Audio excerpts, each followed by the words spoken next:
on that? I mean, I think I said what I said. I think it's kind of common sense. And I think I'll always believe in that. I think it's really important to protect children. And that's little girls who are also involved in that category. And so I stand on what I said. The WNBA just got hit with a story nobody saw coming. Sophie Cunningham said something in an ESPN interview that set off a chain reaction so fast and so loud that within 24 hours, 2 former NBA players had declared for the WNBA draft.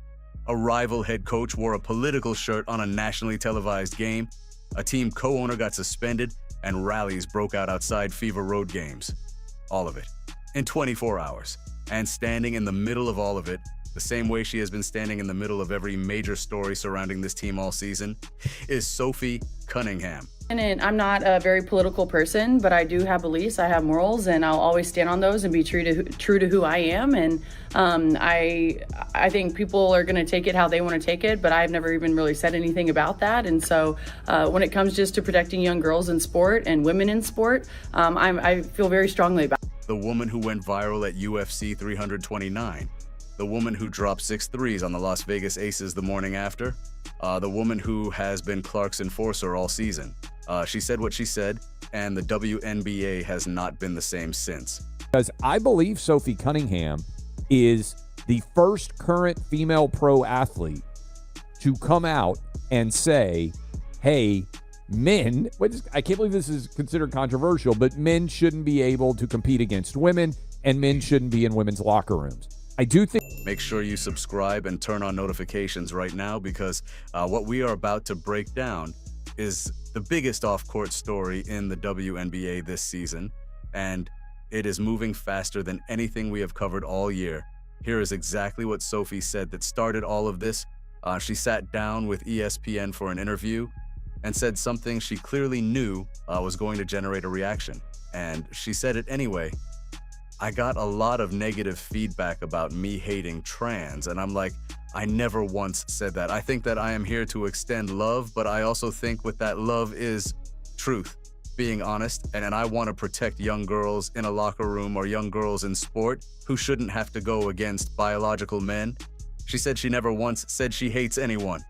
She said she is here to extend love, and then she said what she actually believes about women's sports. That is Sophie Cunningham in one clip. Direct, unfiltered, and completely unafraid of the reaction. The same Sophie who went on her podcast and said they are definitely targeting Clark and the league does nothing.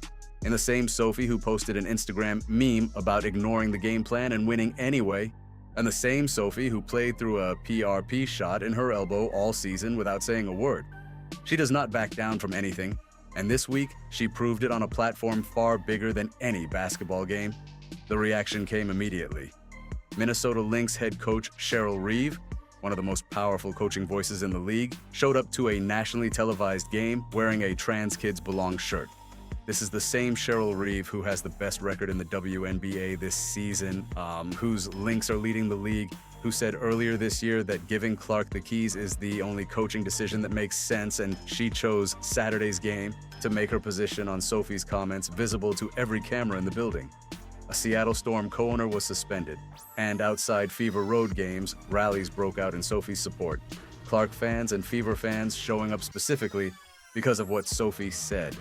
The WNBA world split in real time, and it split around one Indiana Fever guard who was not remotely surprised by any of it.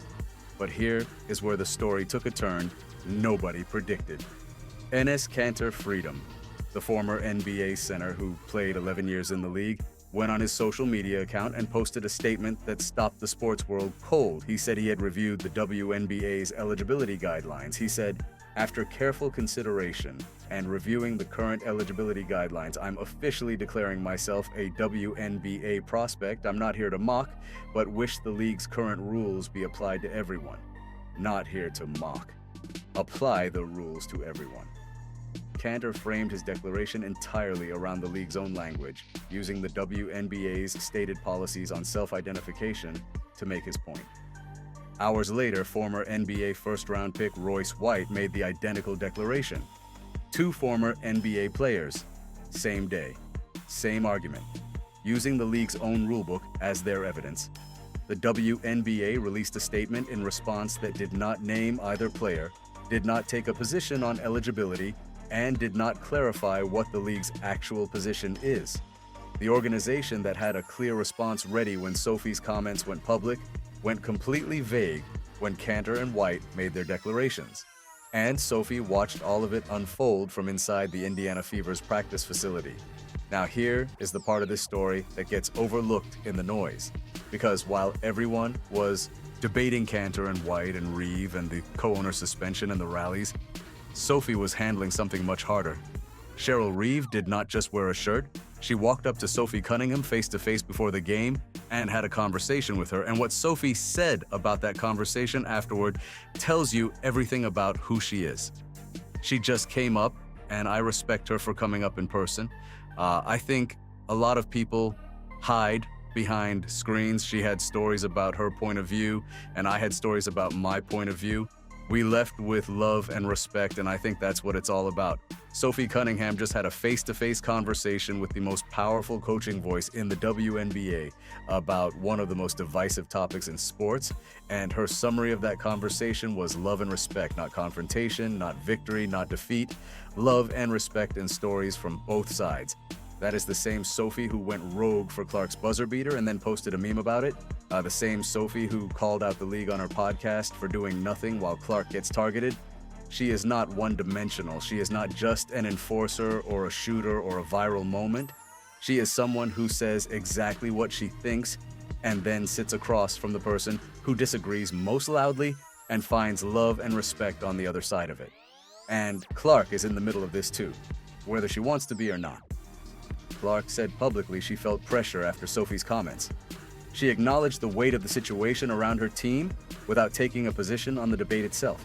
That is exactly what Clark has done all season with every piece of drama that has surrounded this organization. She absorbs it, she manages it, she stays focused on basketball, and right now, the basketball side of this is going extremely well.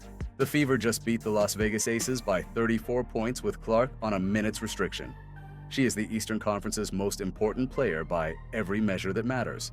And the team around her is generating headlines from every direction simultaneously. Think about the full picture of what the Indiana Fever are right now. Clark is making WNBA history in every game she plays. Mitchell just joined Aja Wilson on one of the most exclusive scoring lists in league history. Boston is posting double-doubles like clockwork. Sophie went viral at a UFC event and then torched the defending champions for 20 points and 6 threes the next morning. And now Sophie has set off the biggest political and social debate the WNBA has seen all season simply by saying what she believes in an ESPN interview. This team is everywhere, every platform, every conversation, every debate. And the woman at the center of the off-court storm is the same woman who was walking an octagon at T-Mobile Arena last Saturday and dropping threes on the Aces the morning after. The WNBA has not responded clearly to Cantor or White's declarations. Reeve has made her position visible. The co-owner suspension happened, the rallies happened, and Sophie Cunningham, who said she wants to get back to basketball and that she is here to extend love, and is still the starting point for every piece of it. That is not an accident.